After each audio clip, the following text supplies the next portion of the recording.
मो boyfriend police रे अच्छी डाकिबि कि मेट्रो ट्रेन रे एभली मंतव्य देइछन्ति जड़े महिला। आसतु जानिबा एहार सर्विसेस खबर विषय। दिल्ली मेट्रो हेउछि देशर सबुठारु बड़ मेट्रो रेल सेवा। दिल्ली मेट्रो दे प्रतिदिन 10 लाख रु अधिक लोक यात्रा करती, किंतु जदि किछि समय पे देखा जाए तेबे विभिन्न कारणरू दिल्ली मेट्रो हेडलाइन रे रही आसीछि। किछि दिन धरी दिल्ली मेट्रो मनोरंजन रो एक केन्द्र पलटि। लोक माने एठारे नाचुथिबा देखिबाकू मिलुछि। लोक माने एठारे गीत गाउथिबा नजर आसीछि। अनेक थर आसन को नहीं गंडगोल मध्य होउछि।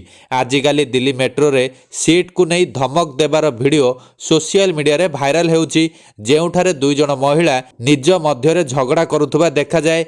जेउथिरे जड़े महिला दिल्ली पुलिस रे निजर प्रेमिकर पावर विषय अन्य जड़े महिला को कहूथुबा देखिबाकू मिलिछि। सोशल मीडिया रे एही वीडियोटी भाइराल हेबारे लागिछि। वीडियो रे ठिया होइथिबा जड़े महिला यात्री अन्य जड़े यात्री को कहउचंदी, मैडम मोर प्रेमिक दिल्ली पुलिस रे अछंती, से जड़े सब इन्स्पेक्टर, मु कॉल करबी कि। एहार उत्तर रे सीट रे बसिथिबा महिला यात्री कहउचंदी जे हाँ डाकुन, धमक काहाकू देउछ।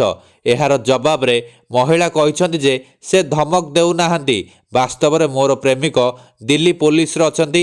एहार जवाब रे सीट रे बसिथिबा महिला यात्री कहउचंती हाँ डाक, केते प्रेमिक प्रेमिक कहउछ।